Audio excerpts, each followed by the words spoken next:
What moment made you say, yep, I'm definitely dead, but survived with no major injuries? Once as a kid, I was in the backyard swimming while my family was nearby eating dinner at a round table. Most had their backs to me, but I was like 11 and an experienced swimmer. I got into a toddler's float with leg holes.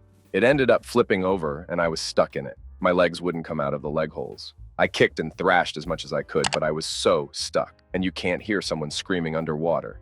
So many thoughts ran through my head, mostly how sad I was that my parents were about to find me dead in a matter of minutes, and how they'd never forgive themselves for allowing me to silently drown as they talked with friends. I tried one more time to kick with all of my might. One leg slipped out and I was able to get the other out after. I was fine, totally ducking spooked, but physically, okay, commenter. I have a similar story. I was single-digit age, and for some reason I removed my life jacket while on our family's boat with my parents. I was attempting to sit on the little board that sticks off the back for climbing onto when I toppled off into the water. I was still in swimming classes at the time and couldn't do much but doggy paddle. I was bobbing up and down in the water and I couldn't get enough air to scream in between coming up for air. I was little and got panicked and tired really quickly and began to sink, one surfacing at a time until I couldn't surface anymore and realized it completely. I thought about my parents on the boat who didn't know I was gone and wondered when they'd realize I was missing and if they'd find me. A big gray fish swam by and I saw my mom dive in just as everything went dark. I woke up on the boat in a towel. Story 2. I was driving home from college on one of those highways with only one lane in either direction and no shoulder. A guy in the oncoming lane didn't see me as I was in a small car. He thought he could pass 4 18-wheelers in one go and pulled into my lane going at least 90. There was nowhere for me to go. He flew off into the ditch to avoid hitting me head-on, likely did severe damage to his car, but I lived. Story 3. I was drunk and running in the woods when bam, barbed wire fence straight to the throat. The last thing I remember, I couldn't breathe and was passing out and there was blood on my neck. Woke up an hour later and walked home looking like a murder victim. Commenter? My dad once took some barbed wire to the throat too. It happened before I was born and I can't remember all the details, but I do remember my mom recounting how he showed back up at the house with blood running down his body. Mom couldn't handle it and left the room. To be fair, she was only like 18 at the time. Thankfully, her mom was around and leapt in to help. Story 4? Boyfriend finally woke me up shortly after we had fallen asleep in a small upstairs bedroom that had a shouldering fire. After we collapsed on the floor and couldn't find the door that was not even 5 feet away, we kept hitting walls and corners and started to not comprehend anything. After feeling like I was baking in an oven, I laid my head down on the floor, thinking I'd never see my son again and how sad it was to die. It felt like eternity and felt very lonely. My boyfriend somehow found his phone on the floor, called 911. Fire department showed up in what felt like 2 seconds, but couldn't break down the front door. They shined the flashlight up to window so he could kick out the ACE unit, which he did. They finally came upstairs and we crawled to them and they took us straight to the burn unit since they didn't know what shape we were in. Story 5. I ate one of those Brock's oval-shaped hard candies, I think they were called sparklets, at home alone when I was 6. Got stuck in my throat. I stood there in shock for a few seconds as I started to realize I couldn't breathe. I ran crazily around the room and ended up colliding hard into the back of the couch, which caused the candy to go flying out. Best accidental Heimlich ever. Commenter. My brother had a full blockage from a sour warhead at about 9 years of age. I was the only other one home, on the computer. He bursts in with a purple face, gestures wildly at his throat, and then continues his panic circuit around the house. Chased him down, threw him chest first against the kitchen sink and struck him as hard as I could across the back. Candy went flying out, and I released the breath I didn't realize I was holding. What I did in panic was actually close to textbook first aid for a choking victim. Story 6.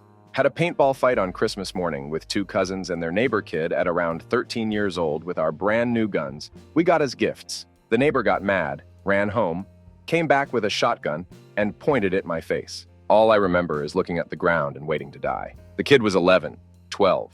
He did have his own paintball gun and had already shot me a couple times before I got him. He was my cousin's neighbor. I think it was the first time I ever met him. It was 20-ish years ago, as I'm 33 now, so I can't even remember if I told my parents. Cousins said we never told parents. Maybe we were scared of retaliation. I know I never touched that paintball gun again, though. Commenter? Damn. I wasn't sure I had anything to offer to this thread, but your comment unlocked a memory. About 29 years ago, when I was around 6 years old, I went to a friend's house. My mom and I moved a lot since we were always renting, so I wasn't great friends with this kid, and my mom didn't know their parents all too well. Anyway, I was upstairs in this kid's parents' room. It's just him and me in there, sitting on the floor. He asks if I want to see something cool. Obviously, I did. He pulls a box out from under his parents' bed. It was a really nice, shiny wooden box. Hefty. He had to put some strength into pulling it out. I couldn't wait to see what was inside. He opens the clasps, lifts the lid, and pulls out a revolver. I was initially curious and probably a little excited to see something I had only seen on television. He then points the revolver directly at me. I freaked out immediately, tried to gain traction as I pushed my feet out from under me. I just fell back and kept pushing myself away from him and the gun. With my heels, my legs were jelly. I quickly ended up in the hallway, at the top of the stairs, and just let myself fall backwards down the stairs. I rolled to the bottom, jumped up, looked directly at his startled mother, who was standing in the kitchen, none the wiser, and I bolted out the front door. As soon as I got home, I told my mom. I remember her going over to their house without me immediately after. Never played with that kid again. Story 7. I had leg cramp and a momentary blackout when swimming in a diving pool when I was 16. I was really active that I overexert my limit. Surprisingly, I didn't really panic. Just the dreadful thought, oh crap, I'm ducked. Funny thing is that I didn't really wingle my hands out of the pool panickingly, like I usually see in the TV, just silently sinking. Good thing the pool guard on duty noticed me and went for my rescue by pulling me out. Really wish I thanked the guard more that he saved me instead of me cluelessly sitting outside the lobby after the accident. Commenter. Hi, just to add to this, I used to be a lifeguard, and one of the main things I learned is that this is 100% true. Over the course of 2 years, I have 13 saves and only 2 flailed their arms. I had someone swimming laps for 3+ hours start drowning because of a leg cramp. They had swam in front of me for both years I worked there for hours, but the leg cramp took them out. Also, most saves came from clueless parents. I had one kid look me dead in the eye, jump into the deep end, 16 feet, and take his life jacket off. He was 2, couldn't swim, and his mom had taken him to the pool, left him there, and was going to come get him later. Also, little fun fact, if there are 2 diving boards and 1 lifeguard watching and neither you or the person on the other diving board can swim, please, and I mean please go one at a time.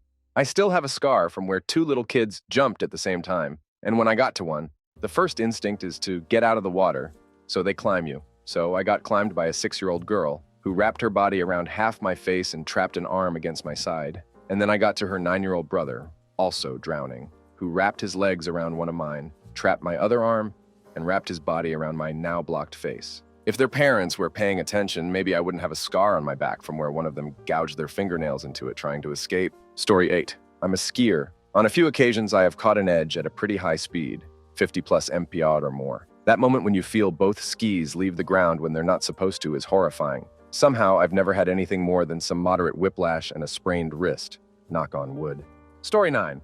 Tire pop going over a 2-lane road with steep drops on both sides. My car gitted to the side hard, and my car went sideways. Half my car hung over the side, and luckily it's low, so it bottomed out. I climbed into the back seat and jumped out the back door. Some dude in a truck pulled me out, and I drove on a flat to the other side and swapped my tire out. Come on through. Yeah, I got myself into an accident on a motorcycle a number of years ago. I don't really remember anything about the crash, but I remember basically as soon as I stood up and realized I was no longer on the bike, a guy driving a dump truck rushed over to check that I was okay and helped me drag the bike off of the tree it had found its way up. I don't think I'll ever forget that. For reference, I was mostly okay aside from some SECS, bruises, and strains. I was wearing a helmet, an armored jacket, gloves, and riding shoes. Got rug burn from my jeans on one leg, and felt like I got run over by a truck the next day, but no permanent damage. Story 10. The hood on my car came open at 60 on the highway and completely blocked my sight in heavy traffic. I panicked and guided the wheel a little bit, which caused me to fishtail a little bit. I crap you not. My driver's education teacher's words from 5 years prior rang in my head to lean down and look through the space at the bottom of the hood. I pulled over and used some wire I found in the trunk to keep the hood closed. Anytime you close your hood, make sure it latches securely by pulling on the hood like you're trying to lift the front of the car off the ground. Another story. I was behind a car on the interstate that had the hood pop open like that. Fortunately, the young guy driving didn't panic, just slowed down slowly. I stuck behind him, and another guy pulled up alongside him and sort of blocked traffic so he could pull over to the shoulder. Get him to the shoulder, and the other guy and I donated a couple ratchet straps to hold his hood down, got him all set up, and he went on up the road with the other guy following him since he was going the same way. That young dude was scared crapless, but his calm reaction probably prevented a major accident due to the amount of high-speed traffic around him. Story 11. When I was younger, my dad set up a zip line in my backyard, and I volunteered to test it first. I started out fine, but right at the highest point, the line snapped, and I fell straight down probably like 7M till the 25th. Luckily, the ground was soft and I was fine, but the moment I felt the cable break, I thought I was done for. Story 12. My friend and I just spent a few days at a beach shack. My friend just got her P plates. She was super excited, so she wanted to drive us home. This was one of her first times driving alone. Being 17, we didn't really see an issue. I rang my dad beforehand and told him I was getting a lift. He said, "I don't think you should do that. I can come pick you up. I can drive some of the girls home too. I think you guys should wait until she's had more experience." Of course, being 17, thinking I knew everything, I said it was fine and I was hopping in her car. We were on our way home playing music and chatting. There were 5 17-year-olds in this car. I was sitting behind the driver's seat. My friend pulls out onto a 2-1 expressway from a country road, like an intersection. We notice she's turned the wrong way and tell her to make a U-turn. She pulls to the side and decides to go for it. Through 2 lanes, she didn't check her mirrors properly and a large truck was coming up behind us. My friend got frightened and put her foot on the brake in the middle of both lanes. We were all screaming at her to keep driving, but she was frozen. I remember it was like slow motion. I looked at every single one of my friends. We all kind of shared a moment of fear. Like, this is it, I guess. The exchanged looks haunt me. We could hear the truck horn blaring at us. I looked out my window to the truck driving toward us. I locked eyes with the truck driver. Luckily, the truck stopped about 5 meters away from us. She pulled away and was really upset. The car was silent the entire way back. It was honestly the scariest moment. I am from a really small town, and I think losing 5 people at once would really rock it. Seeing my friends' faces in that moment, it was actually horrific. I did have a moment of, okay, here comes the truck. It was oddly peaceful. After that day, I have a real understanding that I'm mortal and can go at any minute. Oh, and to trust my dad, I never told my dad. I was too scared. Also, my friends and I never spoke of the incident again. Story 13. Went whitewater rafting on the Gauley River, and my raft flipped on Pillow Rock, one of the most famous Class V rapids. Scariest moment of my life, but other than unexpectedly swallowing some water and almost vomiting, I came out completely unharmed. Story 14. Oh, I actually have a story that fits. I was coming home from a party at 2 a.m. in 2016 and made a conscious choice to drive through town rather than take the big highway that skirts the city limits. It would add like 10 minutes to the trip, but hey, it was the first time I'd been back in ages. That decision literally almost killed me. Not even 5 minutes after that, the 3-lane highway, really just a wide road, passed in front of a mall, and there was a signal light there. Well, some drunk idiot decided to turn right into the mall from the far left lane, and I was in the middle lane. I had absolutely no time to stop, so I slammed into the side of his car at 65 miles per hour. I remembered yelling crap and trying to keep control of the wheels to get the car off the road onto the grass before I blacked out for a few min. The airbag and the seatbelt combined had fractured my sternum, which took the air out of my lungs and made me faint, I guess. But it didn't feel like I woke up, more so like my vision came back into focus and I was aware. But those few moments, I was still kind of conscious and in immense pain. Worst I've ever felt in my life. I hurt from the skin on the soles of my feet to my scalp. Every single inch was in pain and I was like, so I'm dead. This is my body telling me I'm dead. So when I came to, heat hit me because my car was ducked and the engine was as hot as standing in a fire. So I was convinced my car was about to go up. It didn't. So I tried to get out, but the door was wedged shut from the crash and I started to panic. I put my back against the passenger seat and kicked the door over and over until it opened and climbed out. Every single police officer, EMT, and even the tow truck guy took one look at my car and told me, "You shouldn't have walked away from that crash at all. The fact that all you have is a fracture and some lacerations is a literal miracle."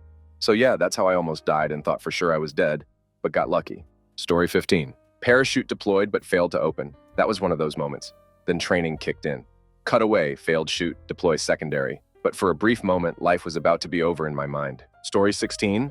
I was a senior in high school, and the student club I was in organized an unofficial beach trip towards the end of the year. No teachers or official permission, leaving me and a few other seniors in charge of supervising everything. After a couple hours worth of fun, one of the other students came running up to me and said that 3 of the younger members of the club had been swept out by a riptide and couldn't get back towards the shore. Me and 2 other of the older students, all experienced swimmers, immediately went to go help them. My friends got 2 of the 3 kids in trouble and started guiding them parallel to the shore to get them out of the current. But the guy I went for was panicking, barely staying above the water, and started dragging me down with him almost immediately. I yelled for people to get a lifeguard and tried to keep both of us afloat, but after a few minutes, maybe 5, maybe 10, it felt like forever. I was getting exhausted, having trouble keeping both of us above the water, and I couldn't see anyone coming to the rescue. I started getting big mouthfuls of water and my leg muscles were starting to cramp up, and I remember thinking, I might actually die right here, right now, as the current started pulling us further and further away from where everyone was. Thankfully for everyone involved, one of the students on the beach had flagged down a couple of surfers, who made their way out to where we were as quickly as they could and hauled first the younger student and then me onto the front of their boards and took us back to shore. I'll always be thankful and appreciative for those strangers who put themselves in the dangerous position of rescuing 2 drowning swimmers. Story 17. I was driving down a highway doing 65 miles per hour and suddenly my car started to shake. I tapped the brakes in reflex and my entire car flipped 180 degrees. I'm now facing oncoming traffic, including a semi-truck. I was so close I couldn't see the driver compartment. I screamed and guided the wheel, bringing me in front of a sedan with two people screaming as they watched me appear out of nowhere. I kept screaming and floored the gas pedal, made it to the side of the road and cried for a long time. I'd blown a rear tire. Hitting the brakes was a terrible, terrible choice. Story 18. A really bad flash fire at work where I jumped into a pit to get away from the heat. I saw the flames roll right over top of the pit. I thought for sure I was going to die. I got some wicked third-degree burns, but I lived. Story 19. I own a 65 classic Mustang, which I enjoy driving anywhere it can go. I once took it up a large mountain with a group of friends. The roads weren't steep or especially dangerous, but there was danger present because of how high it was. We made it up the mountain with no issues and stopped at a bar at the top where my friends got plastered. I didn't drink because I was the designated driver. Before I continue, I need to clarify that the brakes on a stock classic Mustang from the 60s era need to be primed before use. Basically, you have to hit the brakes twice before they work. On the trip down, the brakes cut out and stopped working. I primed the brakes over and over, but they didn't engage. The parking brake hadn't been working in the past month and was going to be replaced that Monday. I soon lost control of the car, and we started to barrel down the road. We turned a shallow right corner and saw a long road that ended with a sharp turn. At that moment, I thought I was going to die and take my friends with me. They had no clue they were plastered in the back. Luckily, the brakes re-engaged halfway down the road, and we managed to turn the corner. It has been 4 months, and I haven't touched that car. To this day, my friends have no clue what almost happened. Story 20. I was driving on the turnpike in my Mazda 3 in the hard rain. It was 3 lanes, and I was in the left lane doing 55, and then I hit standing water and hydroplaned. I did a full 360 spin across all 3 lanes of traffic and ended up in the shoulder stopped. I didn't hit anyone or anything. No one hit me. And one car was so scared with me, they also pulled over, but didn't check on me. To this day, I'm still a bit scared in the rain.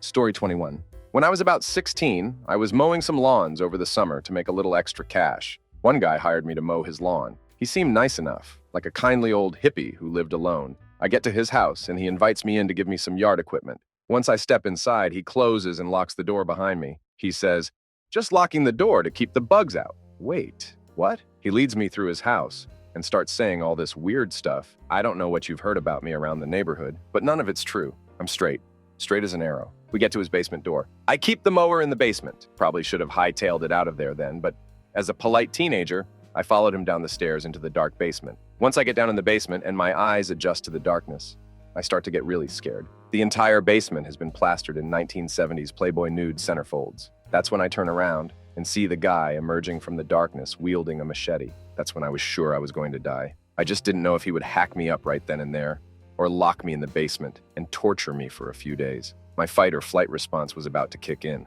but then he hands me the machete and tells me to use it to cut back the kudzu. Huge relief. I mowed his lawn and cut back his kudzu, and the whole time I could see him watching me out the window. Finished as fast I could and got out of there. He called me a few times in the next weeks to mow his lawn again, but I never picked. Eventually, he moved away. To this day, not sure if he was an actual serial killer or just a kooky old man who didn't understand how creepy he was. Story 22. The youngest had a nightmare and asked his mother if he could sleep with her. I'm not going to tell a child no just because some of you are uncomfortable showing love and that you care to children. They were asleep next to her, not me. They were not his kids. He was just obsessive and controlling of her. I really didn't think I needed to add a whole ass origin story to this thread asking about a time I thought I would die. 2 years ago, I was sleeping in my then girlfriend's bed with her and her 2 kids.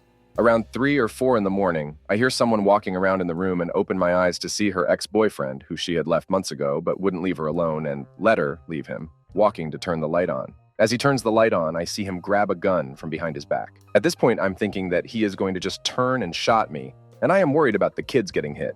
I go to roll onto my back to get up, and as I roll, I get hit in the throat by his fist. I can't swallow for a few seconds, and I think to myself, I need to calm down and try to breathe before I panic. Once I realize my windpipe isn't crushed, I sit up in the bed and tell the kids to go hide in the closest. At this point, he is screaming at me, and I am barely awake. I get hit in the side of the head with the gun, try my best to move with it, and sit back up. Screaming continues. Girlfriend is now screaming at him to leave, and he hits me in the other side of the head. Once I sit back up again, he points the gun in my face while screaming. He finally decides that it's not worth it or something, and leaves through the door he broke in from, shoots off his clip into a field across the street, and him and his friend drive off. Cops get called, and they get him not even an hour later. He is now in prison for 12 more years, and I walked away with just a bad headache the next morning. I thought I was dead the moment I saw the gun, and lucky no one was seriously hurt. The worst part of it all is the kids having to go through it and how many people tell me they would have beat his ass. Dude had at least 150 pounds on me and a gun. They spilt up a few months prior, not me knowing her for a few months. I had known for a few years before she had the kids, and I have been in their life since they were born. I was not a stranger to anyone in that house. In fact, they knew me better than their actual father. Story 23. I was pregnant and got meningitis. At work, I fell ill, and they sent me home because apparently I looked gray. That night, my head felt like it was going to explode to the point. I started slamming my head against the wall to relieve it. My husband was absolutely terrified and wanted to call an ambulance, but I refused, thinking it was a bad headache. Fast forward to things getting worse, and to being taken to the hospital and them saying it's probably a migraine. I have migraines, and this was no migraine. A quick-witted nurse saw how confused I was. Couldn't remember my birthday or our son's day or even how to sign my name. And she took my temp and did a urine test. As she's taking my temp, she goes, Whoa, have you taken your temp before? Your temp is 104. Suddenly, all these alarms go off and I can't move. My body felt like I was locked up in a giant cramp. I was having a fever-induced seizure, but was conscious for the first bit. I saw just a storm of DARs and nurses and equipment rushing in the assessment room. I thought my husband is going to get a call that I'm gone or a vegetable, and my son won't have his mother, and this kid in me won't know life, then nothingness. Lucky for me, they just covered me in ice to bring down my temp that stopped the seizure. They took me to ICU and sent me for an MRI, and all I remember is them telling me they may have put me in a coma, and do I want my life to take priority over the life of the baby. Sitting in that ICU room in total isolation.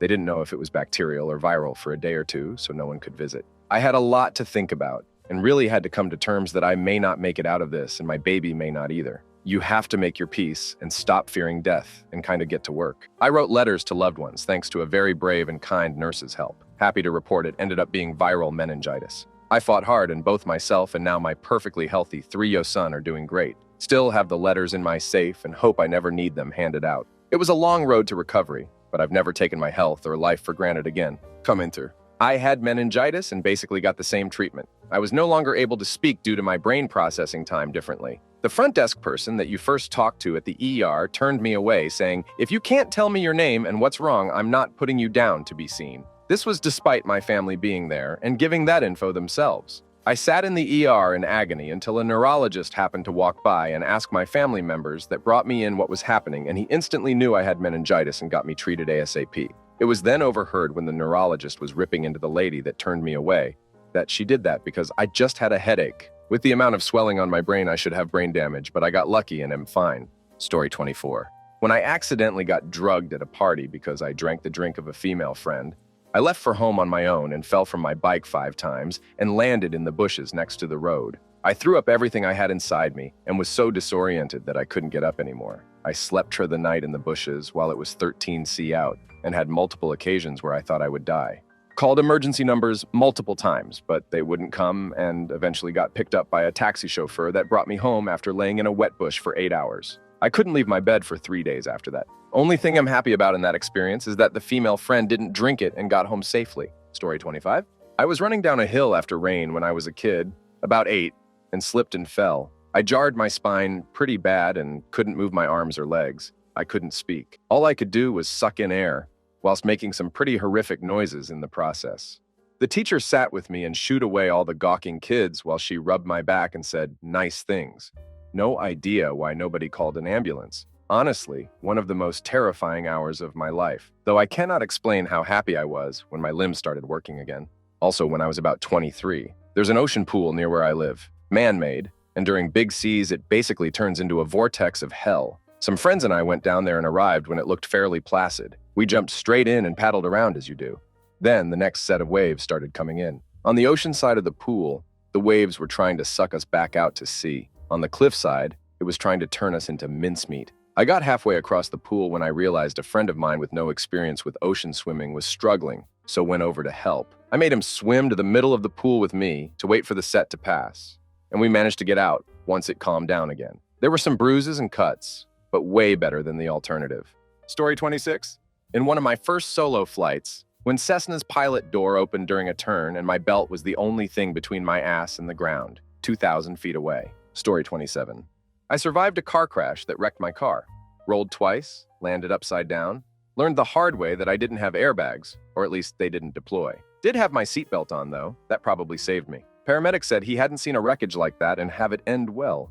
Not even a hairline fracture. Story 28. When both the stewardess and pilot at different times came on the loudspeaker of the plane saying they are doing their best to land safely. Then seeing the fire engines and other emergency vehicles on the runway waiting for us. The plane landed fine, but as it was going for the landing, a weird calm came over me because I knew I wasn't going to make it, and that was fine. Commenter: a month or so ago, I was flying back home and took a nap on the plane. I woke up to some commotion, and the first thing I heard was a stewardess saying, "There's an emergency." For a good 3 seconds, I faced the reality of my own death and thought the plane was going down or something. But after assessing the situation a bit, I saw there was a woman who collapsed while walking down the aisle.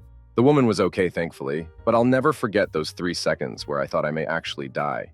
Story 29. It has nothing to do with injuries, but I think it pertains to this post. It was the moment I injected substances into my vein. I knew it was too much about 2 seconds after I did it. At that point, it was too late. There was no going back. My girlfriend at the time was in the other room.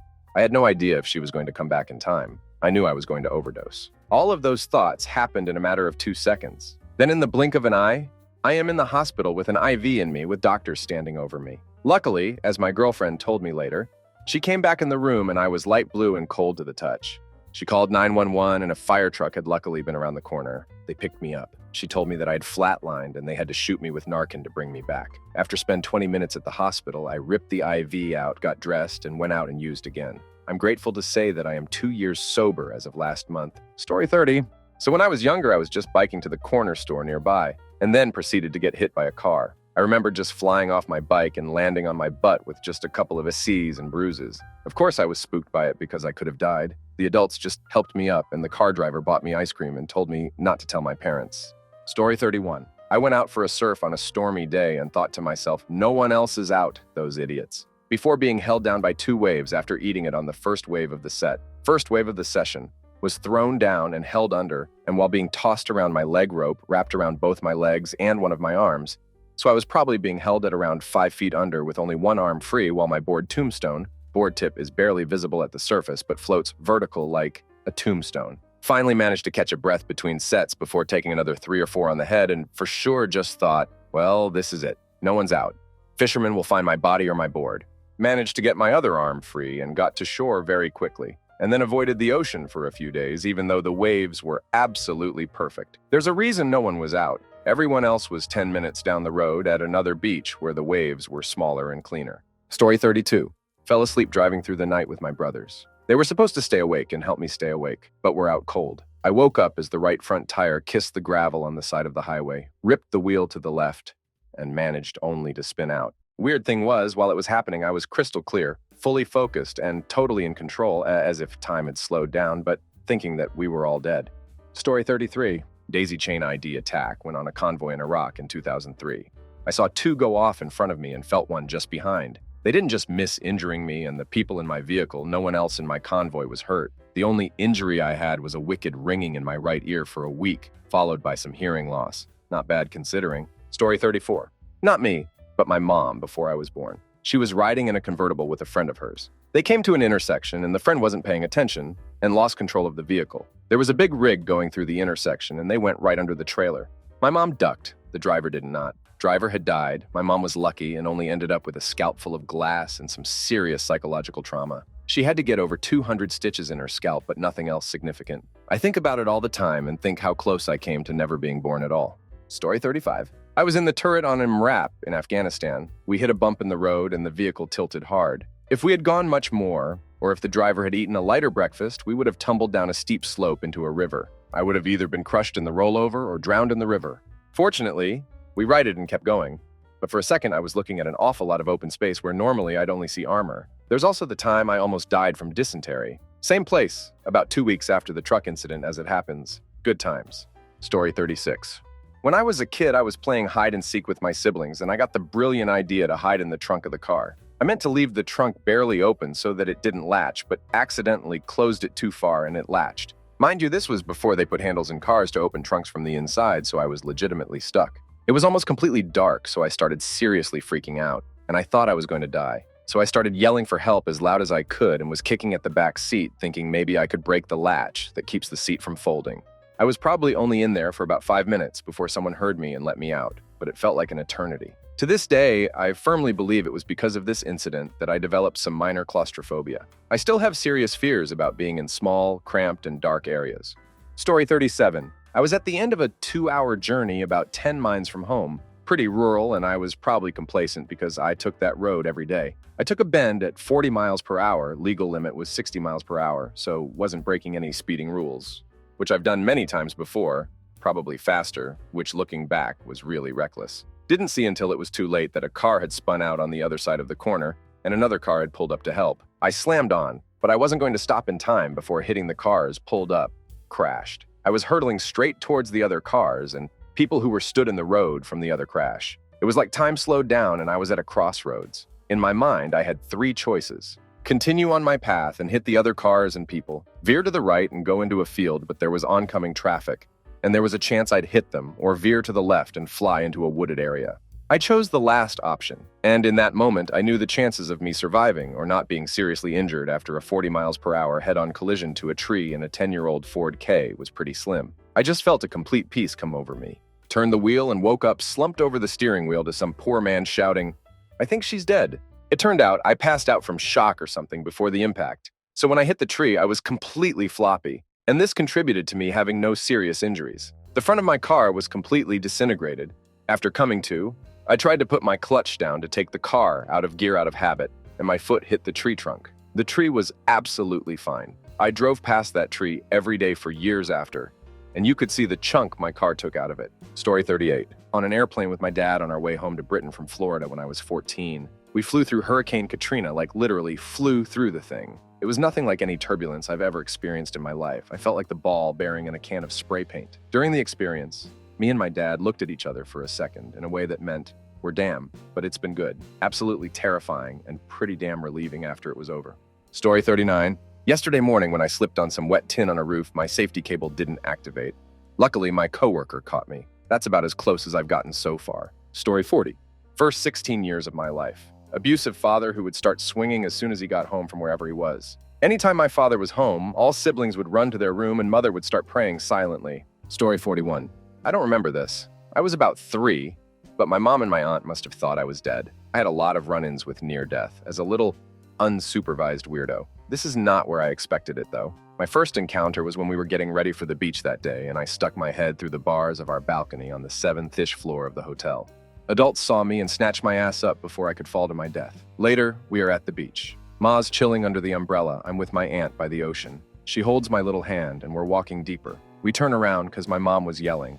I'm being held now in my aunt's arms, and my mom is like, "Wave." Aunt turns around, and the wave was bigger than her, probably about 7-ish feet. She hates herself for her next action to this very day. First, I'll tell you what the smart thing to do was. The smart thing to do is hold the child closely to your chest to keep them safe. What did my aunt do? Well, she decided to throw my ass up into the air to try and avoid getting knocked down. Let's just say I got smacked down onto the sand and almost dragged back into the ocean by the wave. The only memory I have of this incident is what it looked like lying on my back under the water, staring up at the sky and being dragged. Also, the feeling of not being able to breathe. My aunt searched for me for so long, and I remember her telling me, "I don't know what I would have done if I didn't find you." I really thought that was going to be it. I don't run into death as much anymore. I'm a relatively safe person now. But that was the first real time I almost died. Story 42.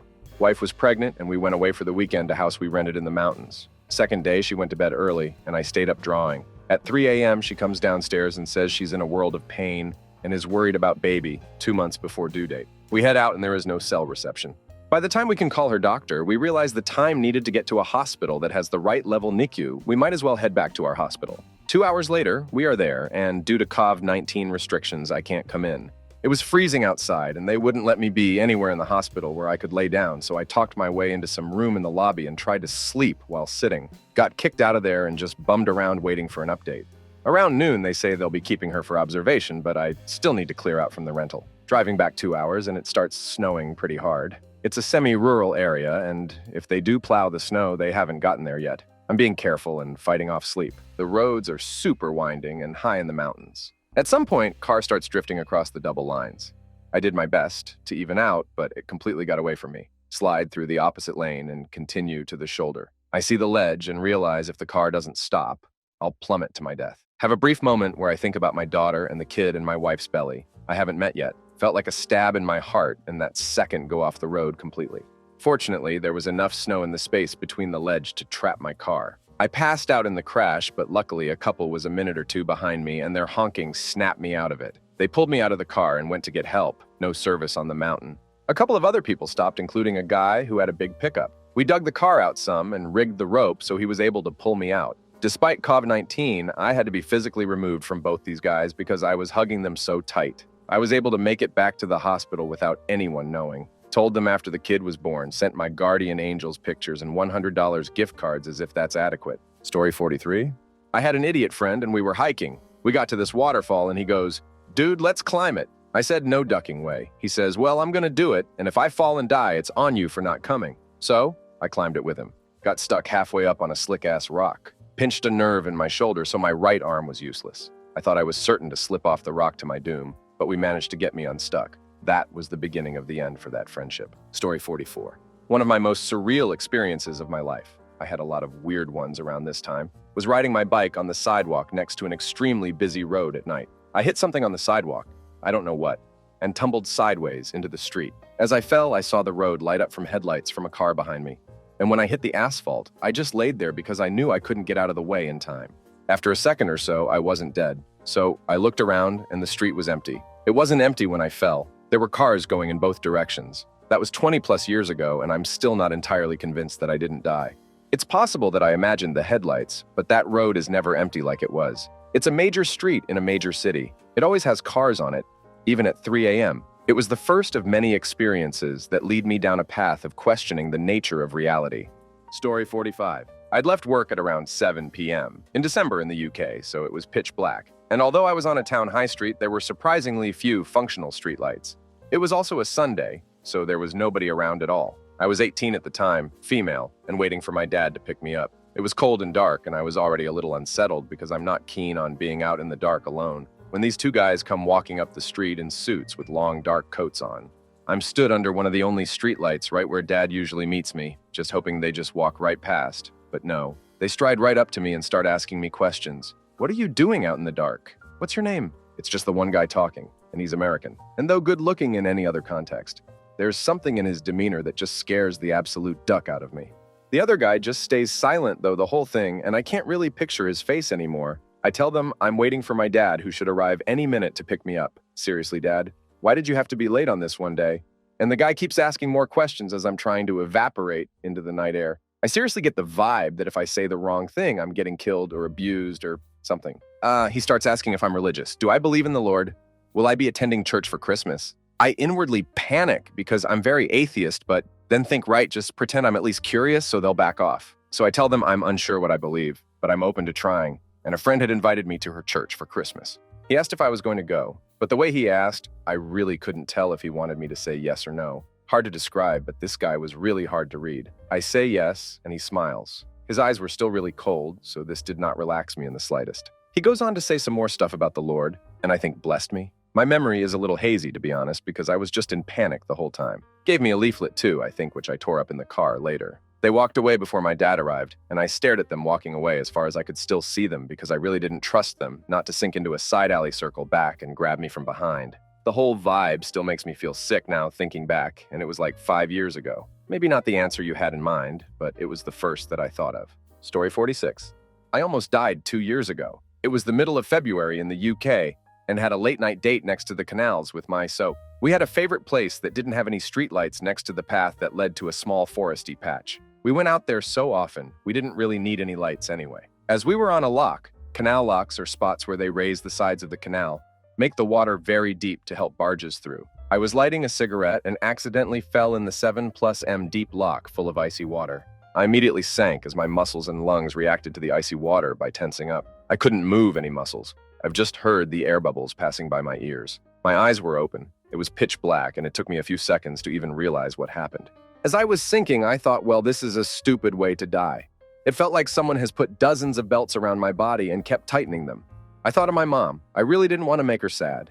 I thought of my dog. I had zero air in my lungs. It's not like when you're watching a movie and try to keep your breath for as long as a character does whilst drowning. You have no air at all to hold on to.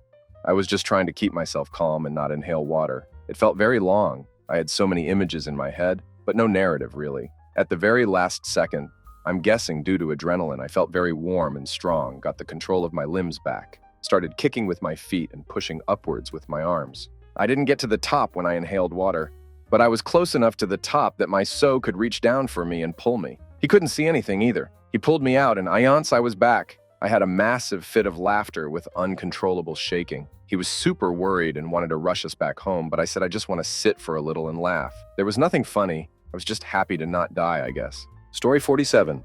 I was a kid and made the dumb decision to climb the fence into my local park after hours. Well, the fence is topped with large spikes. I slipped and felt the spike hit my stomach, then poke out through my shirt. For a moment, I thought, that's it, I'm impaled. But luckily, it glanced off my stomach and ripped my shirt open instead. Ended up with a nice cut along my stomach, and my mom was mad at me for ruining a brand new shirt. But other than that, I was fine. Never tried to climb that fence again. Story 48. When I was about 10, I went on a hiking trip with my family. I was walking ahead of everyone else, and on the path I saw a small snake. Snakes being my favorite animal when I was a kid, I exclaimed, "Oh, look, it's a dead baby snake." I grabbed a short stick and gave it a poke, at which point it lifted its head up and hissed me before slithering into the bushes. I responded to this by exclaiming, "Oh, look, it's an alive baby snake." As it happens, snakes in Australia are generally quite venomous, and I'd say I was quite lucky in my encounter. Story 49. I fly paramotors as a hobby. A friend of mine wanted to shoot a mini documentary for his school project on the sport, so we attached his 360 camera to my helmet, and I took off to get some good footage for him. I started showing off for the camera, doing barrel rolls at a lower altitude than I ever would have done normally. My paraglider took a major collapse during one of the barrel rolls, and I sunk out of the sky like a rock. I fully recovered from the collapse less than 50 feet from the ground, from about 600 feet. Story 50. Duct tape man costume in middle school as a last-minute costume. I decided to cover myself in duct tape. As I wrapped my waist chest, the shirt kept sliding, so I sucked in and wrapped it real tight. Soon I realized I couldn't breathe. Frantically tried to rip it off, but the shirt just moved with the tape. Nearly passed out before I found some scissors and cut my shirt open. Story 51. My first kidney stone. My dad had them before and said the pain was indescribable. I was my mother picking up the new car because I didn't have anything else to do. I was sitting in the car when I had a sharp, stabbing pain in my lower right back. I got out to try and walk it off. Then I felt dizzy, so I went outside to get some air and sort of faded out. My mom came out to find me curled up on the concrete, dry heaving. I got home, felt a bit better, then started shivering. I insisted I'd be fine by the next morning, but she said, "No, I'm taking you to the hospital," because I couldn't eat anything. On the drive to the hospital, I was wavering in and out of consciousness and eventually blacked out as we made it to downtown. I got woken up in the car park by my mom having to shove me in my seat. We got through emergency quickly to be seen, and I was convinced I was going to die, and told my mom what to do with my belongings and messages to pass on to people. The doctors gave me some painkillers and asked for a urine sample, and it was completely brown, so a blood test was done and it came back as a kidney stone. I don't remember much of the days after that because I ended up with a bad cold and I was in a bad mental state because the day of the kidney stone was the same day. A close relative died abruptly, and the girl I had feelings for told me she didn't reciprocate. It was first time I told anyone how I felt about them, so I felt bad for a week or so. I think I passed the stone. I don't remember much. A lot of people think kidney stones can't be that bad because it's impossible to describe how it feels. I'd say imagine the worst nausea, vertigo, chills, and the feeling of a giant blade in your lower back all the way in and twisting. And then imagine having to drink heaps of water until it passes, yet only getting a few drops of piss out because of a tiny jagged stone blocking your urethra, so you have a full bladder and have to force it all out. A week of having to piss into a jug before you can sit down to take a crap is oddly humiliating and will make you question your life choices. Story 52. I was alone with my 10-month-old son, and this stupid baby walker that a neighbor gave to us started playing the creepiest melody ever by itself at 2 a.m. I suppose it was because I had to wash it and probably ended up screwing some circuits, but man, did it really have to be at night and when I was alone. Story 53. In a vehicle that rolled 3 times across the highway, then got hit by an 18-wheeler that was going way too fast. 2 staples and a small head wound, and that was it. All other passengers were seriously wounded. Story 54. One time I was driving back to my apartment after work. I took a turn too hard and ended up flipping my car. I really thought I was a goner. I'd hit the curb and I knew there was a hill on the other side going down to an apartment building. I was on a mid-flip and all I could get out was a damn before I landed upside down. The next thing I remember was that I climbed out of the car through a window and had glass sticking out of my arm, but I was otherwise perfectly fine. The car didn't end up rolling down the hill, but I could see it teetering on the edge. any faster and the damage would have been much, much worse. When the police and EMTs arrived, they asked me how I climbed out of the vehicle. I said I'd climbed through the window, but the officer looked confused. He walked me to the driver's side door, and the entire driver's side had caved in. The window was completely smashed, so I must have climbed out a different window, but couldn't remember. The cop asked me how I managed to survive that, since the entire driver's side had collapsed after landing on the edge of a hill. I didn't have an answer for him. It was like I blacked out and woke up crawling out of the car. To tell you the truth, sometimes, I wonder if I actually died that day and I'm living the life of some split timeline Donnie Darko style. It makes me sad to think my family and friends might have suffered my death in some alternate reality. That's mostly just the anxiety. Whatever talking though, what really got me is, I would have recurring nightmares where I crash a vehicle for years and I still get them. It's one thing to have to experience it once, but imagining and living out different crash scenarios is so exhausting, I started using weed mostly as a dream suppressant. Narrowly avoiding death has its drawbacks, but it's so much better than the alternative. Story 55. As a 14-year-old, I was climbing the cliffs in the woods near my house and realized I'd come to a dead end. Couldn't reach another handhold and I couldn't go back because of the odd angle and height I stretched to get to that point. I cried a little and ended up using my fingertips to climb up to the top of the rock I was on. The cliffs below me were uneven, jagged with trees, and ended several hundred feet below. It would have been a terrible fall. I live on Saba, a very steep volcanic island. The cliffs were less than a mile from my cottage home. I literally just walked there. Story 56. Sometimes I get random stabbing pain in my right side around the location my appendix used to be. I have no idea what it is, but in the beginning I thought I was going to die or something like that. Currently my theory is that it's some kind of cramp. Story 57. Shortly after my dad died, I was convinced I was having a heart attack and was so depressed I just went to sleep. I was certain I wasn't going to wake up. In retrospect, I was possibly having an anxiety attack. Story 58.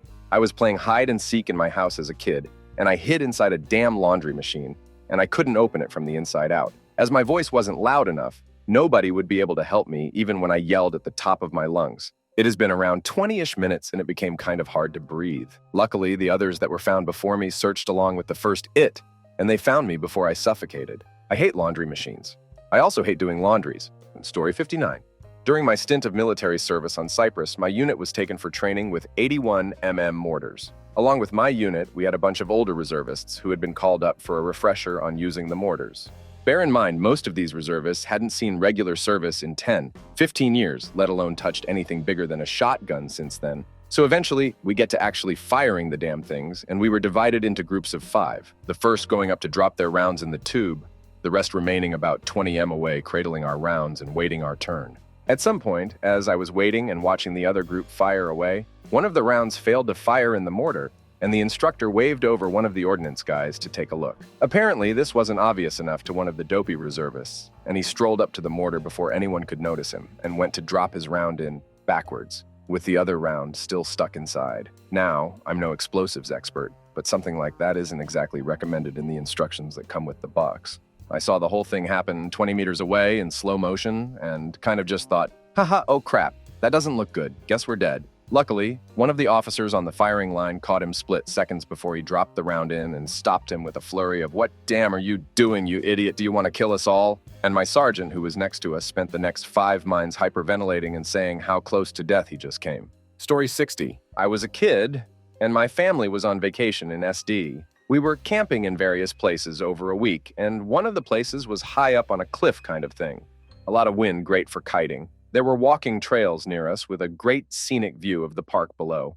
I was flying a small, cheap kite, and it got stuck partway down the cliff past all the safety railing. No adults were watching me, and so I thought I could climb down a little and unstuck the kite. I was on the side, and a foothold gave way. Then my handholds also broke away, and my foot slipped off the last. I thought I was dead. I feel about what felt like forever, but in reality was like 2 feet. My feet hit something that was a good foothold. I was able to get my wits about me and climb back up. I'd never been so scared in my life. I was probably like 10 years old. I haven't done any climbing since. Another story, in my 20s, I was in the army and deployed to Iraq. I was stationed in Balad, Anaconda, which was nicknamed Mortaritaville. We got hit by rockets and mortars several times a day. They were pretty sloppy and rarely ever hit anything relevant. All the main buildings were up-armored and pretty safe. We also had a lot of bunkers spread everywhere and an extremely accurate alarm system that was automated. So you get a few seconds heads up, and by listening to the alarm make the Doppler effect, you can tell where the projectile is in the air. Walking to chow in the middle of the night, and I hear the incoming alarm make its way to me. I reacted quickly, and ducked in a small bunker, just as a mortar hit right next to me. Loud AF. I heard several other incoming alarms, and I stayed put. Explosions went off all around me. I pissed myself a bit and lost a bit of hearing. Once it was over, I got out and saw black impact craters all around, and a bunch of dust was kicked up. I walked away from that one alive, but crap was it scary. I have permanent hearing loss now, so thanks, Osama. Story 61? So way back in the year 2004, I went into labor with my first and only child. I was a month shy of 19 and basically went in blind due to a sketchy support system. So I do the pushing bit, hear the girl cry, but feel a lot of pain still along with a gushing sensation. Me, not having any point of reference, assumed this was normal, but started to get woozy and sort of disconnected feeling. Then I hear my aunt, who was with me, say, should she be bleeding that much? The doctor said, no, but I'm trying to stop it. I remember a feeling of confused panic, then I nearly bled to death. Story 62. Warning. This is a very scary story. Esp for parents, but has a happy ending. Many details fuzzy, inconsistencies, misused terms aplenty, I'm sure. When my wife was 14, she was riding in a car with 4 other kids. Nobody was wearing seatbelts because early 1980s. They T-boned someone going very fast. My wife went through the windshield, head, neck, and then went back into the car. Whiplash, I guess. The damage to her face and neck happened on the way back in. She got the worst of the damage. After the EMTs saw her, they told the life flight helicopter not to bother flying her to the ER based on her condition. She was driven to the ER as she barely clinging onto life. Her mom, my mill, told me that when she was in the waiting room of the ER, a nice lady sat and talked with her for quite a while. She was very nice, pleasant, and was trying to calm my mill down. My mill later figured out this was the person who would be giving her the news that her daughter, my wife, didn't make it. That part of the story hit me the hardest. My wife was in an induced coma for a long time, required a ton of blood, and had a long recovery process. Because I'm speaking of her in present tense, you know how the story ended. Mild neck, face scarring was the most notable remnant of the accident. The only signs of brain damage is suspected based on her choice of husband. Story 63. Got stuck in the backcountry in Colorado. It was minus 20 F outside. All our water slowly froze. At around 10 p.m., my friend and I collapsed. We were dehydrated and hypothermic. I couldn't stand up. Most of the day we hadn't had cell reception, but I was able to get a few bars. I called 911, then my parents to let them know we were probably dying. Then we had a lot of time to sit there under the stars and be with my thoughts while experiencing the later stage effects of hypothermia. Rescuers found us at 7 a.m. I had lost 15 pounds in a day, dehydration. My ski boots were so frozen to my feet they had to cut them off. I did have to spend a few days hospitalized and had pretty bad frostbite, but I made a full recovery. Another in the group lost a full 25 pounds just in water weight. A few others did get toes or fingers removed, but everyone is alive and happy today. Story 64. Growing up, I was always overweight. As a result, my parents would always try to find opportunities to get my sister and me to be more active. My mom even went through a phase where she was convinced that my city-dwelling family could become outdoorsy and adventurous. During said phase, she decided we would go tubing in a river in West Virginia. Basically, you sit in a tube like in a water park, but you're in a river and have to paddle with your hands. We were given detailed instructions about what to do and what not to do, including the direction we were supposed to go in. We were supposed to follow a white sign that was very large and impossible to miss. Another thing about my mother that I should include is that she loves shortcuts. Even if she's unfamiliar with an area, she's always convinced that she knows a better, faster way to go somewhere. So, she doesn't follow the sign. The rest of my family follows her because we're not just going to leave her by herself. Right after we deviated from the path, we get caught in a fast rip current. My mom screams at all of us to abandon the tubes and get on rocks, so we all did. As I stood on my rock, watching the tubes and one of my shoes float down the river, I wondered how long it would take for us to die and then how long it would take for someone to find our bodies. It turns out that despite how dramatic I was as a child, when you register for an activity like that with a reputable company and don't come back, they do come looking for you. So, we were found and rescued, but nobody has let my mom live it down to this day. Story 65. Going out for lunch one day, I'm driving down an industrial road and I see a semi-truck coming towards me in the opposite lane. No biggie. Everyone is doing the speed limit. Everyone is in their lane. And then I see the trailer of the truck start jackknifing into my lane. Imagine this only coming right at me. I can't stop. Stop and I'm dead. I can't turn into the path of the truck. So I do the only thing I can do. I speed up and swerve to my right and hope there's enough room. And I watch as the back end of the trailer gently glides a couple of inches away from my driver's side rear view mirror. Story 66. When I was 11 years old, my mother was driving home from school in her near-new Toyota. She was almost across the entire road when a speeding car smashed her passenger side near the door. The other car must have hit my mother's car at about 80 km. I should have been dead. Instead, the car was almost totaled, but I escaped with only shock. Story 67. Going down the highway in winter. Friend is stupid, loses control. We 180, hit the ditch on the other side, and start to roll. Very loud, spiked adrenaline, hood crunches, passenger side window shatters, feel glass and snow hit my face. I think this is it. Lose consciousness. Come to, friend is still out at the wheel, bleeding from his head. One of the girls, who was in back, comes walking up to the car, crying and screaming, asking what just happened. She was either thrown or fell out during the roll. Of the 4 girls in back, the one ejected broke her collarbone. Driver had a few stitches and a concussion. I had some deep tissue bruising in my thigh from being thrown up against the door's armrest. The 3 in back had no injuries. We were extremely lucky. Story 68. I was running around in a playground at night. It was dark and I was playing hide and seek. But if you get found, you have to get tagged. I was found and was running away, so I turned around to look if the kid who was behind me. He stopped and just stood there. I turned around to get ready to run, and standing in my face is a freaking pack of coyotes. In my face, so they get in a circle around me, and I think I might have ran onto breeding ground or They like showing their teeth. I remember the bear thing where you make noises, so I do. But I try to roar, but instead it's a squeak so they don't back off. The chasing friend runs over with a stick and starts to hit the ground, and the coyotes run off. I seriously thought I was done for. Story 69. I was driving in the left lane of a highway going 80. A car didn't check their bond spot and merged into me. I was run off the road and lost control of the car. It flipped and dragged along the highway for 200 feet. I remember the sparks flying up at me in slow motion. The only damage to be was cuts on my arm from done glass. My girlfriend just had a few cuts on her leg. When I look at the photos of the car, it doesn't look like anything could have survived that. Story 70. Was leaving work downtown around midnight on a Friday. I was in my 2006 Honda Civic, headed south down a one-way street. A majority of the streets downtown were one-way back then, and was sitting a red light in the left lane out of 3 lanes, and had glanced down at something when I heard loud screeching and looked up. A block away, a pickup truck turned the corner and started heading north, the wrong direction, on my street at high speed and was in my lane. I frantically started flashing my high beams, only to see the truck flashing theirs at me. Damn, I really didn't have many options. I didn't want to get out of the car because I would lose my protection. I couldn't turn left because that street was blocked off by a fence because it was a federal building. I didn't want to try and go right because what if they swerved that way? So I just decided to stay put and hope for the best. The truck never slowed down but swerved into the middle lane when they were just across the intersection from me, and then proceeded to turn the wrong way again onto the street behind me. It took about 10 minutes for my hands to stop shaking. Story 71. I once ran into 2 grizzly cubs while working a forestry job in northern Canada. I got out of there quickly and unharmed, but for a moment I was sure Mama Bear was going to come sort me out. I remember saying aloud, "Well, this is it." Story 72. When I was in LT, I threw a grenade, meaning to bounce it off the wall into the simulated machine gun bunker. Grenade was real. And I got the angle wrong and it bounced right back at my feet. I jumped over the sandbags behind me onto my friend who could not see what I had done and whispered, "I am so sorry."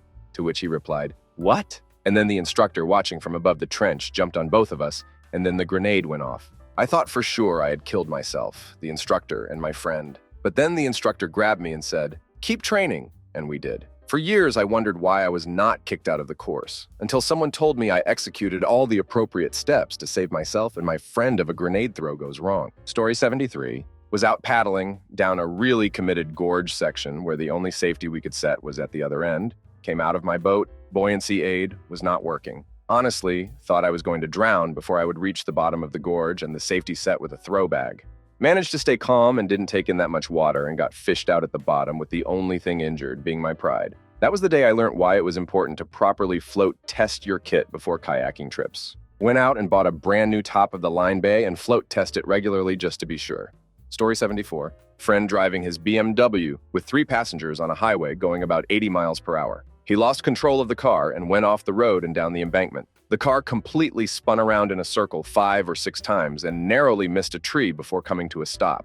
It seemed like we were spinning around for an eternity, and I saw the tree we were heading towards and remember thinking, well, this is it. The only reason we're alive is because it had just rained and the grass was all wet, so the car was able to slide and not flip over. Had it been dry, the car would have certainly flipped over and rolled, killing us all. Story 75 was at a swimming party a few years back, and I've been underwater for a good 15 seconds. I was about to go up for air when my friend grabs my foot and starts pulling me down. At this point, I'm running on fumes to try and stay awake, and I decide the only way for me to get out of this is kick. So I just start wildly kicking, and I end up hitting his balls. I see him reel back in pain, and then we both go up for air. A few days later, he calls to tell me that he can't sit on his bike seat anymore because I kicked him so hard I bruised his nuts.